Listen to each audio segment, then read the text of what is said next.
Guys, ছোটবেলাতে এরকম দেখতাম যখন শীতের সময়টা চলে আসতো তখনই হচ্ছে আমাদের মা কাকিরা মিলে হচ্ছে এরকম পাহাড় বানাতো।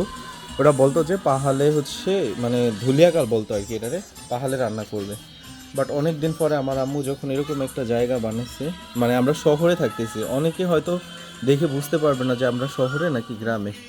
ওইখানে অলরেডি একটা রান্নাঘর আছে, ঠিক আছে। তারপর আমার আম্মু বললো যে না, এখন যেই সামনে হচ্ছে সুন্দর একটা সময় আসতেছে, বাহিরে রান্না করলে অনেক বেশি ভালো লাগবে। শহরের ভিতরে দেখো অনেক দূর থেকে হচ্ছে মাটি আমরা কেটে নিয়ে আসছি, মানে এখানে আমরা যেখানে থাকি এখানে তো সব ইট পাথর, এখানে তো আর মাটি থাকার কথা না।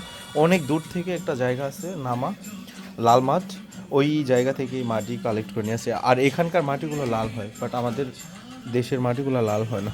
মা, এত সুন্দর একটা জায়গা এত সুন্দর করে লেপে আপনার কেমন লাগতেছে? অনেক সুন্দর। আমি very interested actually. হ্যাঁ, আমার মার অনেক ভালো লাগতেছে। দেখো আমার মা নিজের হাতে এই চুলাগুলো অনেক কষ্ট করে, এখানে ইট পাথর ছিল সব সরে সরে অনেক কষ্ট করে এই চুলাগুলো বানাইছে। এই চুলার যাতে এই চুলার উপরে হচ্ছে এই জায়গায় যদি দেখা গেছে তোমার পাতিল হাঁড়ি বসাইলে যাতে হাঁড়ির জাস্ট নিচনে শুধু কালি উঠবে, সাইডে যাতে কালি না উঠে, কারণ ধুইতে অনেক কষ্ট হবে। এই জন্য হচ্ছে এই যে চুঙ্গার ব্যবস্থা করছে। এগুলো হচ্ছে এখানকার দইয়ের টালি, এই টালির ভিতরে করে সুন্দর করে কত সুন্দর করে মা করছে।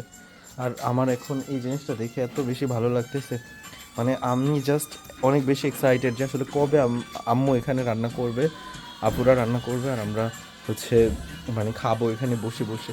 এই যে সাইডে সুন্দর জায়গা আছে, সব কিছু গোছানো, দেখতেই পাচ্ছ, মানে তোমরা জাস্ট দেখলে মন ভরে যাবে। ও আরেকটা কথা, এখানে হচ্ছে বালু ছিল, এই জন্য যাতে বালুর উপরে বালুটা না ওঠে এই জন্য দেখো অন্য আরেকটা জায়গা থেকে আমার আম্মু হচ্ছে গোবর কালেক্ট করে আনছে। গোবর এবং হচ্ছে এই লাল মাটি দুইটা একত্র করে তারপর হচ্ছে এই জায়গাটা সুন্দর করে লিপতেছে। এই যে দেখো চুলার ভিতরে হচ্ছে যাতে এইখান দিয়ে ধোঁয়াটা চলে যায় ওই পাইপের ভিতরে এবং পাইপ দিয়ে বের হয়ে যায়, এই জন্য ছোটো ছোটো ছিদ্র করে দেওয়া হয়েছে। অনেক সুন্দর করে এই জায়গাটা কমপ্লিট করছে। মানে আমি কি বলবো, আমার ভাই এত ভালো লাগতেছে বলে বোঝাতে পারবো না। জুনাইদ, কেমন লাগতেছে তোমার এগুলা দেখে? ভালো?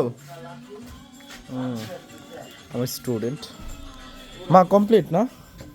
কমপ্লিট? এখানকার কাজ কমপ্লিট। সুন্দর লাগতেছে না জুনাইদ? আসো আমরা তাইলে পড়তে জায়গা।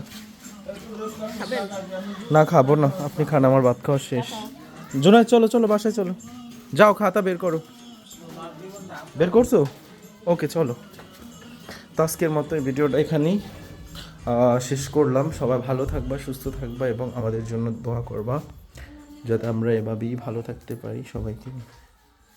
ওকে, শুরু করো, বের করো।